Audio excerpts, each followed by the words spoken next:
Hello and welcome to B2B Revenue Leaders. I'm your host, Dustin, and as always, this episode is brought to you by Testimonial Hero. Scaling your customer storytelling is difficult. As marketers, you're busy with a million things. Testimonials and case studies often fall by the wayside. Testimonial Hero exists to help you effortlessly scale your customer storytelling through video testimonials and written case studies. Learn more at testimonialhero.com. On this episode, I'm joined by Shannon Curran, who is a fractional CMO, and we're talking about founder brand. So specifically, we're talking about why it isn't just about making the founder the face of the company, and whether building a founder brand is only possible at smaller companies. Hey, Shannon, welcome to the show. Hi, thanks so much for having me.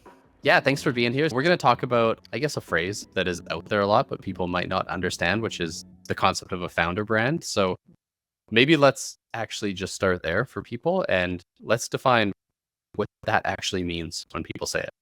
Yeah, absolutely. So the way that I often talk about it is you have a brand whether you know it or not if you're on the internet. And even if you're not on the internet, but that's a longer story about what brand really means. But the way that I talk about founder brand is what is the experience that your potential consumers or your customers have with the founder of your company. So I typically work in B2B software. So that typically means, and I work typically early stage. So that is startups that are founded by 1 to 2 founders that have a really strong passion for solving a problem for a certain subset of people. And I typically help folks build a brand around what those founders really believe in. And then we activate that brand.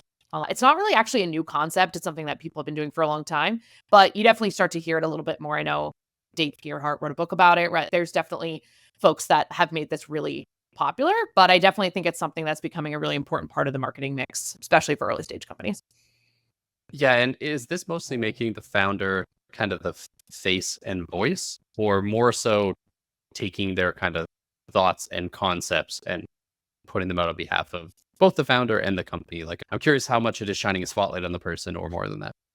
Yeah, so I think it's more of the latter. I definitely don't think, I think a misconception about founder brand is that you have to have your founder at the forefront of all of your brand. And I think sometimes people think that your founder has to be super charismatic and really great public speaker and all of these things. And I actually don't think that's necessarily the case. Some of the best founders are technical founders that are more quiet or more reserved, but have a really strong passion for solving the problem for their customers. And so what I do typically, or what we do, is we take the brand of the company, which is its own entity, right? So if you're talking about, I don't know what company I could use, Gong is a good example, right? So like it has a corporate brand identity, right? Exactly, like everyone knows that purple, exactly what that looks like. But then the founder of the company, or the CEO in that case, has their own brand, right? So it is who they know, where they appear, and how they want to communicate to their customers and their potential customers. So they are different, but they should really go pretty well together. Yeah, I think it's a good call it too, because I think a lot of people maybe have a quirky founder or someone who's a little in order to create a company, like you have to have a certain personality, and some of them can be a little bit different. So I think people maybe might shy away there as well. Of, like you said, he or she is not the most charismatic, or they're not super outgoing. In that case, would you err to more rely on like the proficiency and knowledge of the person and tie that to the passion instead? Or what might that look like? Yeah, so I think let's work through an example here, is that a lot of people think founder brand means you're writing on LinkedIn. I'm going to tell you right now, unless you're selling MarTech or RevTech or something like that, HR tech, potentially LinkedIn is not a great channel for you. Like you could potentially have a very small, it's just one channel, right? It's not like your program is not LinkedIn. And I think it's a little bit meta if you look at my LinkedIn, because a lot of my business is built there. But also I work with founders and software companies. So I think that it just depends. So let's play this out. Typically, what you do is you talk to your founder about things they're really passionate about. What is something that is ubiquitous in your industry that you completely disagree with? Or what is something what just made you decide to invest your entire career in solving this problem for these people?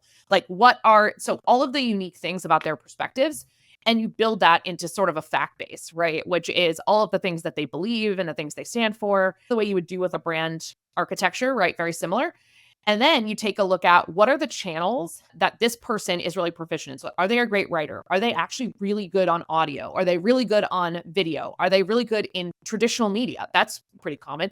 Are they, some of them are, right? Are they better interview style? Are they better on a panel? There's definitely, they don't have to be perfect either. There are ways to upskill on all of these things, but we probably should start them in a place they feel pretty comfortable, right? That is, and then you start to build a channel strategy. So like, how do we activate this brand, right? So maybe it is speaking opportunities to build confidence. Like maybe it is a Substack because they actually are really good. I've worked sometimes with leaders that are actually great writers. They just need another set of eyes to take a look at it. And then they're really good long form and they actually are able to captivate an audience and people want to follow it. So that's the perfect marriage, is a unique perspective with a channel strategy that matches where their potential customers are, and then building engagement from there. And as confidence builds, as their audience potentially changes, that's where you start to move things around. But the consistency is the key on their perspective. Yeah, I like the LinkedIn call out because let's say DevOps, for example, if you sell to DevOps, they are not hanging out on LinkedIn talking about it. It'd actually be stuff. bad for you to post on Yeah, LinkedIn. that's true. Yeah. They would just think you don't understand them at all, and they'd probably make fun of you. And so I think that's a key point of spot where your people are and go there. I want to dive into two different things. One is the whole, does it have to be early stage? But first, before we get there, you mentioned Dave Gerhardt and Founder Brand at Drift. He had a podcast. It was like everyone had a podcast and they all grew up like their product marketing person. And we've seen since then, Chili Piper, last year, Lavender did this as well, of brands doing this. Curious on your thoughts on that and maybe the risks of that person might leave and how to react to that. Yeah, that was going to be my statement. I think when you and I have talked about this before, that is the risk there. So I do think there is an adjacent strategy to founder brand, which is employee brand. And I think you see this a lot early stage. You see the founding teams, or as they raise another round of funding, they start to look for more like ambassadors for the brand. Like I know Chili Piper did a really good job at this. Like they'd raised a round of funding. They hired a bunch of people that were really charismatic and excellent. And I know some of them now are like, you've seen them move to other companies and they've actually done an okay job at doing that. But there definitely is a risk in investing in your employee base because there are, especially in early stage software, folks move every 18 to 24 months. So that means it's not a bad thing though, because I think that if you look at a marketing campaign, you're typically not running one for longer than 18 to 24 months. So I don't actually think it's a bad thing to invest in employee brands, especially if they're consistent messaging. It is a little bit harder for that employee to then authentically move to another brand and figure out how does it not look like I'm just a spokesperson for who I work for? How, as someone myself that now owns my own brand, I've worked for companies, I've been ambassadors of their brands, and now I own my own. And so I have a lot more control over what is mine and what did belong to the brands that I worked for. But I do think the best thing about working with the founder is they are tied to the brand. They are the brand, right? And even if they move on at some point, they still were the founder, right? There is this kind of connection, and they should have the most passion about solving the problem, right? They should have the most investment. They should have the want for it to grow the most. They're going to have to be there through layoffs, through hiring, through all of this stuff, right? So I think they're just different strategies. I think they're both important and work at different parts of different times in your business and have some similarities, but they are different. Yeah, I think that the other thing too about the founder is a good founder will have thought about everything more in depth than any of the employees because they've probably been noodling on this idea for 5 years and then slowly we created the brand and now it's 5 years later and it's starting to get traction. So that gives you an advantage, I think, too, at the early stage companies where, yeah, they technically just started in quotes a year ago, but they've probably been working on this for 3 or 4 before the launch. So I'm curious, does the founder brand concept, I know it's primarily thought of at early stage or like Series A type companies. Is that always the case? Is this something you can bring in later? Like, how do you think through that? Yeah, absolutely. So the first time I really worked on scaling one of these programs was actually at a PE-backed $200 million company with a CEO and a CIO and a few other, executives. So I think I don't know if this is a hot take. This is just my comparison that actually founder brand has existed forever if you were in PR, right? You just called it executive comms, right? Like you called it, I worked at a college for a while and I worked on the platform for the president of the college and we flew to places for her to speak on that platform, and it exists in politics, it exists everywhere. So I think that this is just a different flavor. The reason why I love doing it early stage is because the founders are typically so involved with the customers still, and they're typically like customer success still. Like they are like really in there. And so I think that their empathy for their customers and the problem they're solving, if they're going to be successful, is really authentic. Sometimes when you get to the point of those later stage companies, it does become more corporate. There's also lots of typically like approvals you have to go through. There's lots of, it's just a very different process. It does feel more like executive comms than early stage founder work. But I do think there's absolutely a place for it. And I actually think the larger the company gets, the more special it is when the CEO or founder does talk to the customers, because it is more rare. So I do think there is still a huge value in doing a program like this. It just will look different depending on the scale.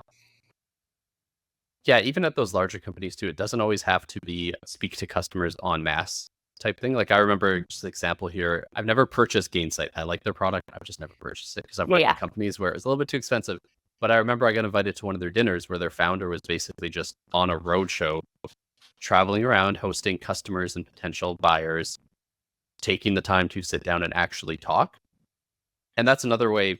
It's not a public thing, but that also, because the founder put in that effort and was able to tell their story at that dinner, it built a positive brand association in my mind, where I will recommend Gainsight or say, okay, at least look into it, even though it's not something I've ever personally used because of that experience. So I think that's another thing as well. Part of this is maybe a little behind the scenes on those like niche little audiences that you work with.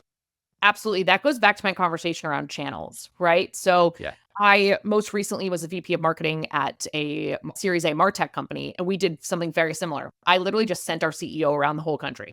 Like he was like our best BDR, right? Like he went to tons of events and he met people face to face, one to one, one to few, right? It's like an ABM play, which you think is the opposite of brand, which I actually think that's a whole nother conversation, but they're right next to each other. And it was a great way to activate his brand because he's really good in those intimate settings. So I think another thing that can make this really successful, and I think helps marketers get really close to the business, is looking at your ARR, so in your LTV, and saying, what kind of program will get us to where we need to be? So if you're a tool that is $100 a month per seat, probably doesn't make sense for you to one-on-one or 1-to-5 meet like all your potential customers and expand your brand that way.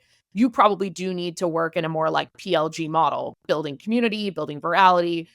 Or if you're something like, I don't know, a good example is 6 Sense, right? Like really expensive enterprise tool. They host a coffee chat every single Friday morning and if 20 people show up, that's okay. That's potentially millions of dollars in ARR sitting in that virtual room every Friday, right? And so I think especially if you're working, there's a bunch of us fractional folks in there, like we can in theory implement 6 Sense at 4 clients, right? That's awesome, right? I think there is, and I have no ties to either of those tools, but I think it's a very different strategy, right? If you're an enterprise tool that's a 4-year contract, $100,000 a year versus a more PLG experience, that's a way to really strategically think about how to build your founder's brand and how vast you need to be in terms of your net of folks that you build credibility with. Yeah, it's funny because I think picture any traditional marketing play, people would look at it that way and think through the channel strategy and what's the return here. But with this, they don't. They just say, let's put stuff out there and see what sticks on the wall. So I'm going to ask maybe a bit of a meta question here. Someone who now has their own company. How are you thinking through your own founder brand? And how are you thinking through that, making that work? Dustin, this is a really good question. It's super on my mind right now because I launched my business in February. It's now July. I had an initial few clients that I started my business with clients already. And so now I've wrapped a few of them up. I'm looking at what do I really want to do? And I feel like I'm taking a step back in my business for the first time since starting it. Yeah. And I've always been a person that loves to share. Like when I learn things, when I have a great experience, when I have a not so great experience, if I want to help people avoid it. And so I've always been a person I've always posted on LinkedIn. I don't have a super clear content strategy like I would suggest someone else to have. I've run a bunch of podcasts, but I've never had my own, right? So I'm thinking a lot about my own channel strategy and what is going to feel like it's going to give me energy because it is very similar to the work I'm doing for others that feels more like work, right? So I'm thinking about how am I different too? Which I think is something that's really hard to think about yourself. I'm actually currently interviewing business coaches just to give me a little bit of an outside perspective, mostly on my like pricing, packaging, and differentiation, just to be clear, which is what I literally do for clients. Like I do this for other people. It's just, so this is why I would suggest to a founder to never try and do this alone. It's really hard to look internally and see anything but like muck. And also all you do is think in your own brain all day. It's really, you think about yourself a lot as a founder, right? And so I think it's really helpful to have kind of a co-pilot to be able to create some of this work with. I'm working with another like solopreneur right now to help her with her content too, which I think is a really good exercise for me to not just do it for businesses. So yeah, that's how the way that I'm thinking about mine is really understanding my differentiation, building content that doesn't feel like work, that feels really authentic, that feels like I can do it in the moment, that I can do it when I'm feeling inspired.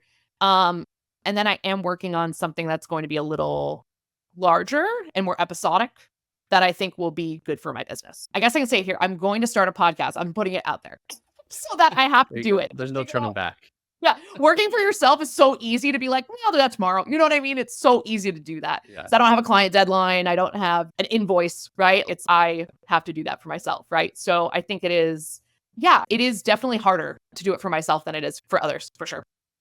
Yeah. It's an interesting one where, someone who, specializes in this or does a lot of work in founder brand when it comes to thinking internally, it just proves the point of don't try to do this alone, no matter who you are and what you're there. And then I guess just one question there on the channel strategy as well. You mentioned the podcast, you mentioned LinkedIn, and you mentioned the whole which one gives you energy. I'm curious how much that weighs in when you're working with clients, because I can just picture a lot of founders who maybe you pitch, hey, you should go here and do this thing because XYZ and it's valid. But in their head, they're like, I'm not going to have fun doing that. I don't want to do that. So like, how important is that them actually getting energy from it versus just it objectively being the best channel? I think it's about 80% of it, honestly. Okay. Like the most successful programs I've seen are the ones where they build on the energy of the person that you're building it behind. I think it's okay to have about 10% be things they know they have to do. So say you're selling into an audience that's like really on Discord and they're like, I don't really want to do that. I'll participate a little bit. But as long as it serves this like other thing that I'm working on that I know is like something I'm really excited about. And so if you're not, it's just going to die on the vine, because the biggest thing about founders is they are the busiest person in your business. So talk about me being able to devalue something I'm doing. They are certainly like, you're not the only thing on their list. So if they don't want to do it, like we all have those lists of that thing that keeps moving every day at the bottom of your list. And so you never want to be that person for the founder. And I think that a big part of it too is having very clear measures of success. What does success look like to them? Making sure you're aligned with that. When I'm working with a solo entrepreneur that's saying, hey, I honestly just want to grow my audience because I'm not exactly sure where I want to get, but I know I want to work for myself the next 2 years. Great. So we know that the metric here is audience growth and engagement, right? That's what you want to start to see. Where others are saying, honestly, I think I have the audience. I'm just not doing a good job engaging with them. And I want them to start getting into my DMs and asking me questions and like really getting totally different program. So I think a big part of that is also being aligned around, and that's like a very obvious answer, but I do think it's forgotten sometimes, being aligned around your success, because then you can celebrate it together and it keeps them energized to keep going. Yeah, no, absolutely. I think one thing you mentioned there is the measure of success. And I think maybe a difficulty, because this stuff is not push a button overnight and it works. Like it takes time to build. So I'm curious how you think through that when you're working with founders or a brand of, I would imagine you need to get those quick wins to show progress and things are happening, but with a longer term goal. So just wondering how you balance the two, and so people just don't give up on it too soon before it actually starts working. Totally. I will say, I don't know if this is a popular answer, but if your founder doesn't see value in it, it's really hard to even start, right? Yeah. There has to be some belief that this is going to work and that they don't need to see a UTM tag coming in with a target account on the third week saying that, okay, now I know I can invest time in it. Like I had someone say to me, like, how many leads is this going to get me? And I was like, I don't think you're in there. I don't think you're there. I don't think like we're not having the same conversation, right? Like I think if you want short, like revenue driving wins in the next 3 weeks, this is not the right channel. But if you understand the value in building long-term relationships and building long-term equity with your audience, I think we're at least in the right ballpark, right? I'm not saying leave me alone and don't measure me for a year, but I'm saying we need to at least be aligned around what we're trying to do. And then I love a leading indicator, right? So if we're starting to see growth, if we're starting to see engagement. The best thing too is you'll start to see which types of content are actually doing best on those channels. So say I had someone that I work with that we put them on a bunch of podcasts for a little bit because they were really enjoying it. And then we started to hear like certain podcasts, they would get feedback, like DMs from their like people in their community being like, hey, I heard you on this podcast. And they're like, oh, so it looks like this type of format is working really well for us. So they have to be okay with anecdotal feedback too, I think. And then as you start to get more scalable and programmatic, which at this point, I do think that's important to a certain extent, but I also think keeping this fresh and creative is also really important. So not getting so programmatic that it just feels like another thing you turn on. Then you can start to say like how, like, in terms of win rate, that's another way you can use this. Like how many of your win deals know your founder? Like, is it all of them? Because and did they know him before or her before they even got into the sales process? What's a better metric than that, right? That feels obvious to me, but it does require an executive team that's willing to look outside of the Friday number and is able to understand, especially early stage is hard, right? Every single deal matters so much, but I've worked with founders and executives that understand the long game. And those are the ones that I think are the most well fit for this strategy and for it to be successful for everyone involved. Yeah, I think the leading indicator point is a key one there. It's with anything brand or long-term, like this podcast, even for example, we would actually have people on a sales call be like, oh, hey, I listened to this episode and thought it was interesting. Like that we would never actually measure. It's not going to show up in like my HubSpot report that I put out. It's going to be this, we've started to hear rumblings of, and you just got to trust your gut on that a bit. Yeah. And a lot of it, I think folks are very uncomfortable with trusting their gut. And the whole reason a founder started a business is because their gut told them something. Were you able to build an algorithm to tell you're going to get to 10 million by the end of next year? I don't think anyone's ever done that. And AI is really amazing, but I don't think it's going to get us there. I think there's a way of trusting that if I have a mentor, colleague that always talks about marketing in two different ways. It's saturating the channels your audience are in and building conversion points for them to be able to make actions when they want to convert. Her name's Margaret.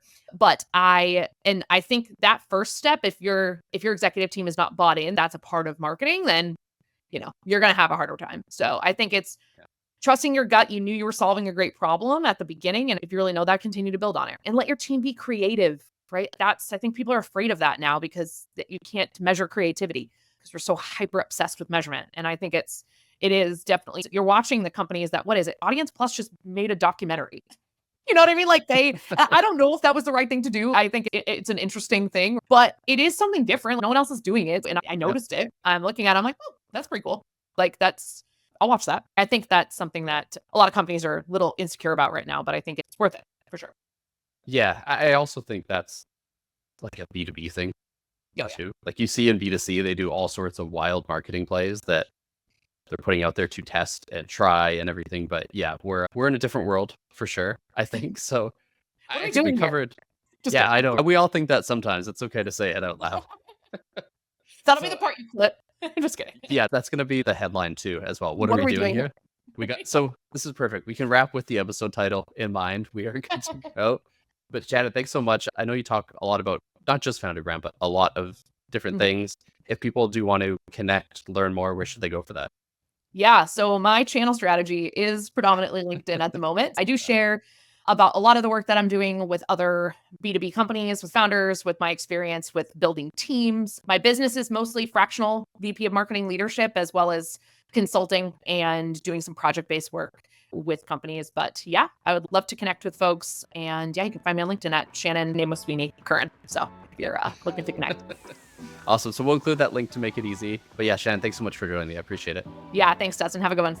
Thanks for listening to this episode. My key takeaway is when Shannon said that Founder Brand has been around forever, and if you were in PR, it was just called executive comms.